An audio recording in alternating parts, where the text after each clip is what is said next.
This is such a unique area. You can be 2 hours to the beach. You can be 2 hours to orchards and mountains. Your investment will have staying power beyond just your child's experience and beyond the university itself as well.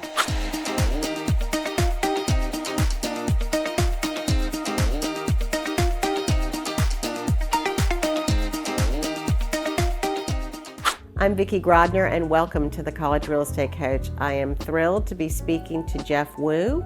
He is a fellow realtor with Keller Williams and works out of the Washington, Virginia, Maryland area. And so, Jeff, welcome. Thank you. Yeah, I'm glad to be here. And we are going to talk today specifically about real estate in your markets and the universities and colleges and how those two things integrate. So first of all, I know you're going to be, we just talked to somebody from Atlanta who had a whole laundry list of colleges, right, in their market, and you're going to be similar. But talk to me about some of the colleges there that you tend to sell real estate, in those markets. Yeah, that's a great question. We do. We are a major metropolitan area. Of course. We're 4 million people in the DC metro area. So we have some very known universities like Georgetown, George Washington, Howard, George Mason, American, even University of Maryland is relatively close. And then there's also satellite campuses for UVA, Virginia Tech, and other parts of Northern Virginia. And then a lot of people have flocked to be somewhat close to Amazon's HQ too, in the Alexandria area. So a lot of the schools, like University of Maryland, they actually have an office right near because they want their students and graduates to be able to connect with this huge employer and this huge mover and shaker in the employment world. So, Oh, that's really clever. That's a really good strategic move, right? So, yes. very nice. So you've mentioned several colleges. I'm sure they all have different flavors and differences to them. Talk to me about selling real estate, whether it's to parents, alumni, investors, relative to those colleges and universities. Yes.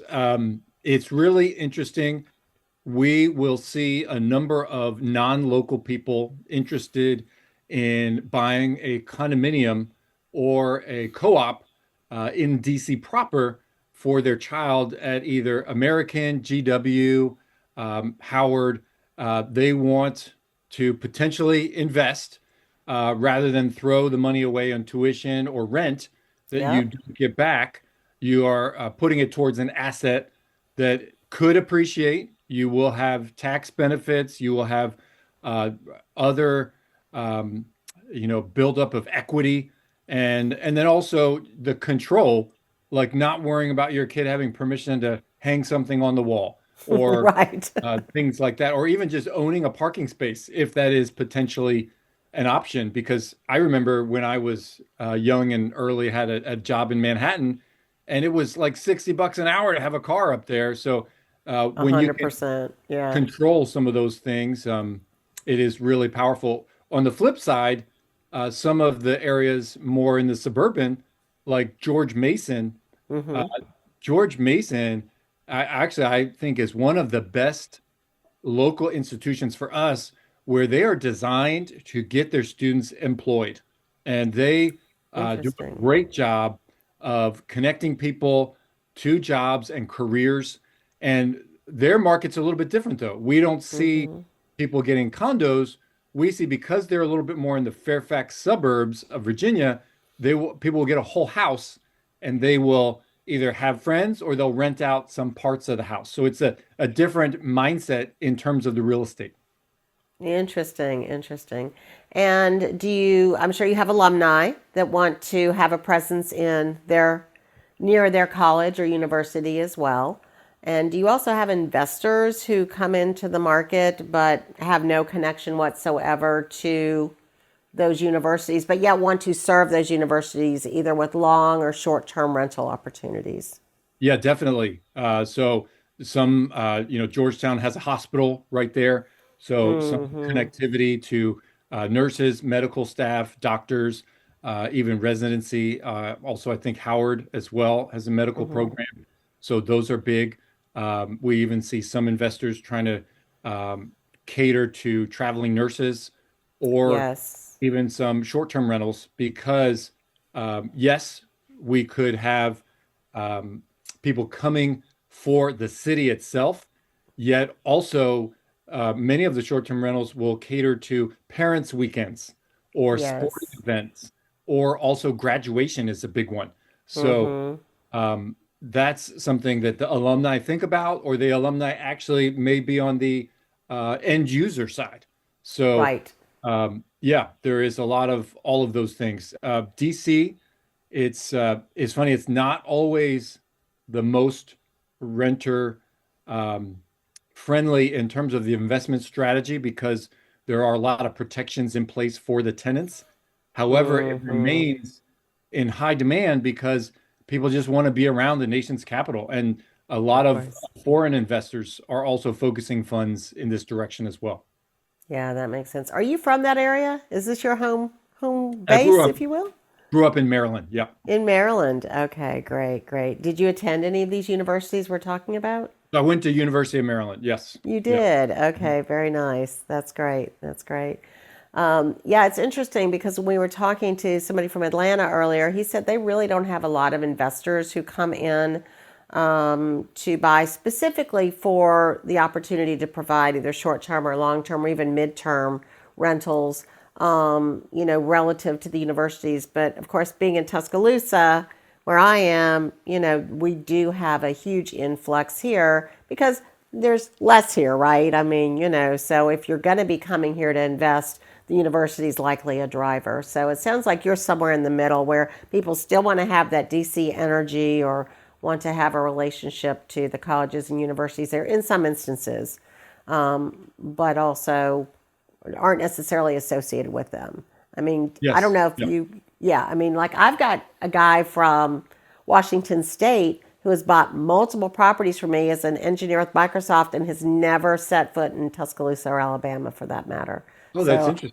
yeah, so I don't know if you see that kind of activity even where you We are, don't I would have as imagine. much of that. Okay. Unfortunately, our price points are a little Yes. bit more cost prohibitive. So unless you Right. have that targeted desire, that's where Mm-hmm. like I would connect somebody to you because I think your market in general is going to be more cash flow um, positive or cash flow focused with the more conservative price points. We don't It tend to can have be. many multifamily. So you won't be Mm-hmm. able to get Oh, a interesting. duplex or a triplex or that kind of thing. It's either going to be a condo or a co-op or a single family. And the bigger the property, the more it costs. And then also with our area being relatively established in terms of historic timeframes, we Mm-hmm. also have solid taxes as well, which Yeah, would eat away right. at investors' profitability. So usually For they sure. come here, they really want our area, and it might be because of the city or it might be because of a university, but it's not necessarily going to be because of the amazing deals. Right, right. Are there some pockets still to be discovered in and again beyond DC? I mean, right? It can be DC, Virginia, Maryland, but where are you seeing opportunities for investors? And again, I guess it could be related to the colleges or universities, or perhaps just in general, as you were just mentioning, Amazon, right? Like, are there some opportunities to be had? There are some pockets. There are some pockets in the suburbs, I think in both Maryland and Virginia. And then there are some pockets in DC itself too.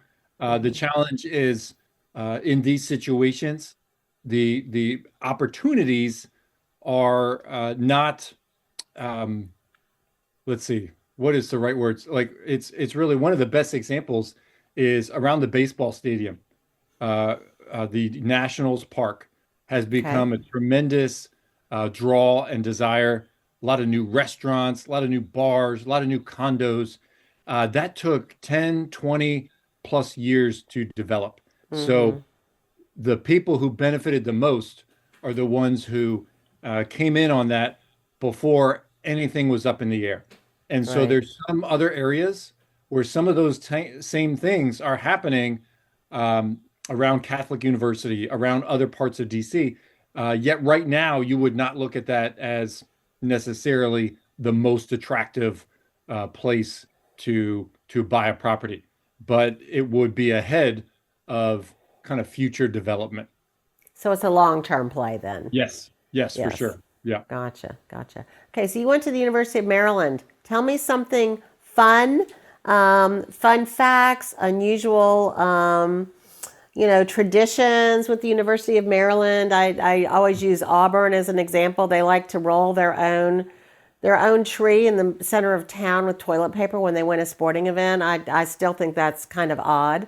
But that's just me. Maybe because I'm an Alabama fan. I don't know, but So yeah. So tell me something about Maryland. Oh man. Well, I mean, I always think it's fun that we have a regionally relevant mascot.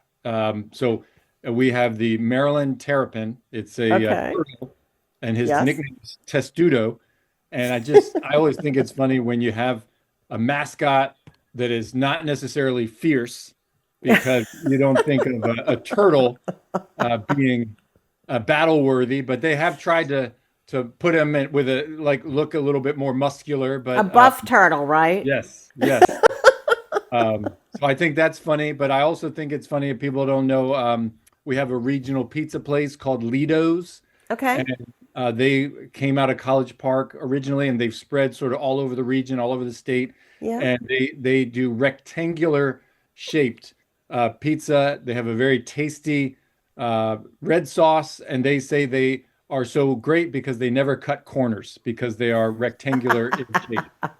So I love that's it. that's a Well, I fun one can't too. I can't wait to come try it. That sounds Yes, great. yeah. That sounds great. So, we're out in the suburbs. People are looking at houses. If the college is closer to DC, they're buying more condos or co-ops. Are they going to be able to cover their nut? Are they going to be able to cover their monthly mortgage if they buy a place and say their student has two or three other roommates, or is that going to be tough with your price points? It will be tougher in the city. Yeah. Definitely much tougher. Any kind of brownstone, townhome, single family, Mm-hmm. you're probably priced out of true investor numbers. We're seeing Mm-hmm. more um, investors who are uh, family members who are strong financially, and they're rather than, you know, hope that their child gets the best favorite dorm, they're getting their daughter or their son a one bedroom condo, and it's 2 blocks from where their classes are going to be, and, Mm-hmm. and it's secure and it makes them feel good, but it's not for a profit. Where we are seeing success with the numbers is potentially again in Northern Virginia or in College Park, Mm-hmm. Maryland. I have a friend and a colleague, even his daughter goes to University of Maryland, Mm-hmm. and rather than paying the university, and I don't know the exact numbers, but instead of paying for her $1,200 a month, they're Right. actually making like five, six, $700 a month because they bought a house. They used the kitty condo loan, and they have her friends renting from her. So I think there's like four of them in this house, and they actually profit $500 to $700 a month versus paying $1,200. So I love that.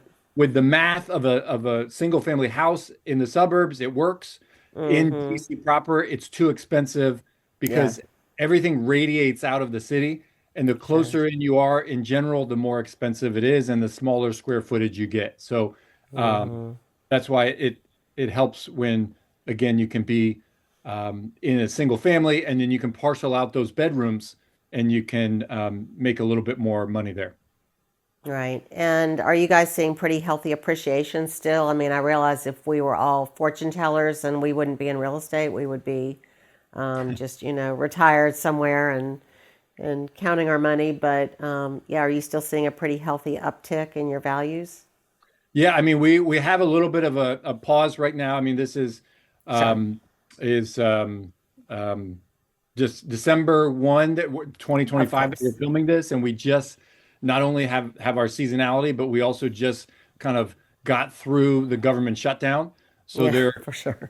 that affects probably a third of the people in our realm are either work for the government or work for a government contractor or associated type. So there was uncertainty and fear.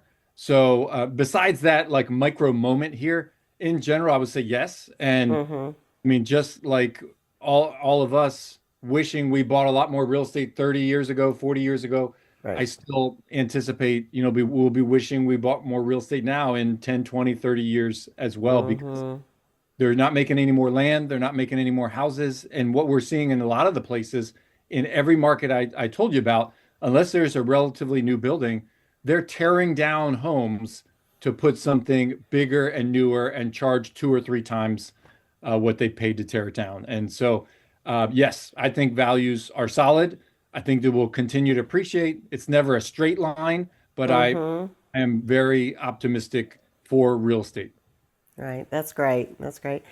We actually earlier today also shot a segment with a guy who it was is with a company that does tiny modular homes and ADUs. Is that something that's allowed in the markets that you're in, or are you seeing an uptick in any of that kind of activity if it is allowed? It has become a hot topic in the area, and it is very different in every part of the area. Mm-hmm. Um, it has become more in vogue for actually in-laws and multi-generational use, Okay.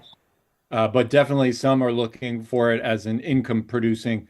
Some of the most intense discussions about it are in like Arlington, Virginia, which are kind of right on the border of DC, and Mm-hmm. where the values are very high, and the lots are very small. So it is something that is still evolving. I would say that I think it's gaining support, and Mm-hmm. but there's not a ton of providers for that right now. So it is not hugely known or hugely accepted, but it is definitely in discussion.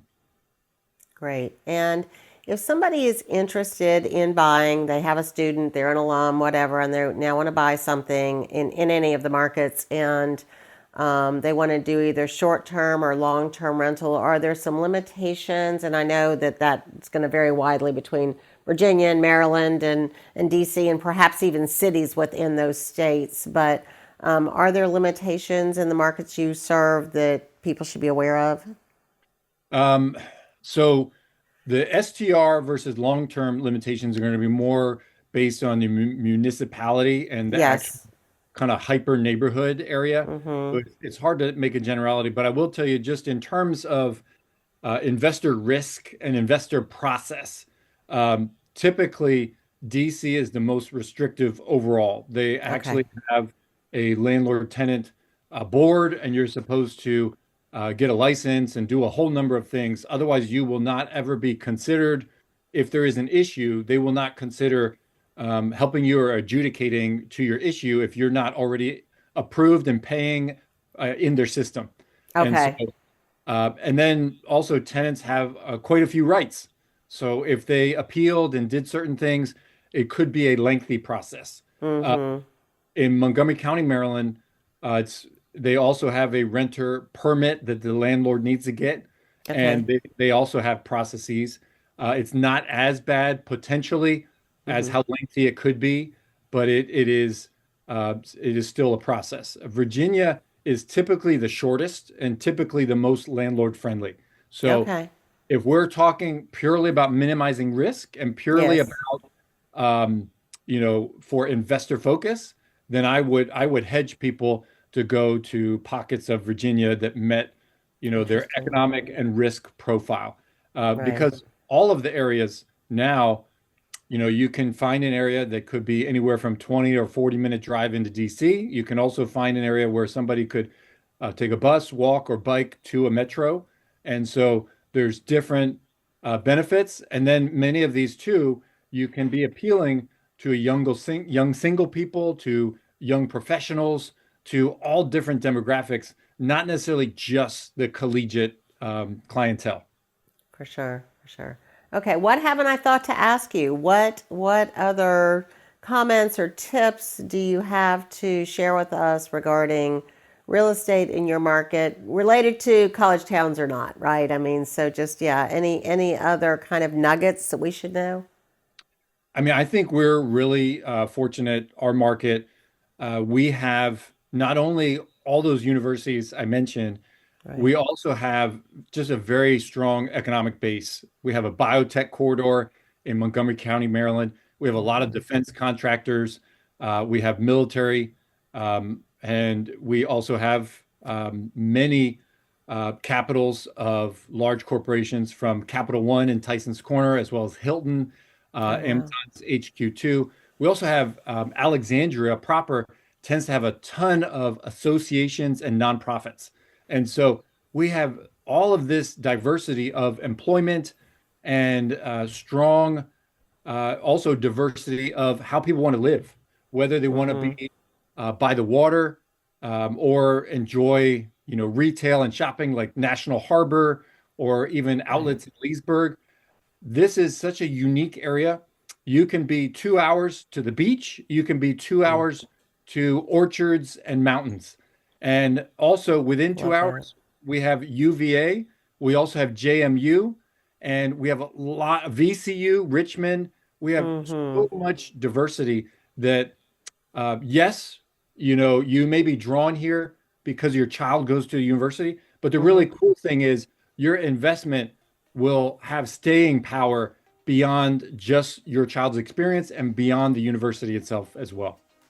I love that. I love that. Listen, we used to live in Virginia. We loved it there. So we love your region and know it has a lot of great things to offer. So thank you for your time today. Thank you for talking to us about real estate in the Washington, Virginia, Maryland corridor and how it relates to colleges and how it relates just in general to a tremendous opportunity. So, Jeff, thank you. Thank you. I love what you're doing, connecting people and educating people. Thank you. All right. I'm Vicki Grodner, and this is the College Real Estate Coach.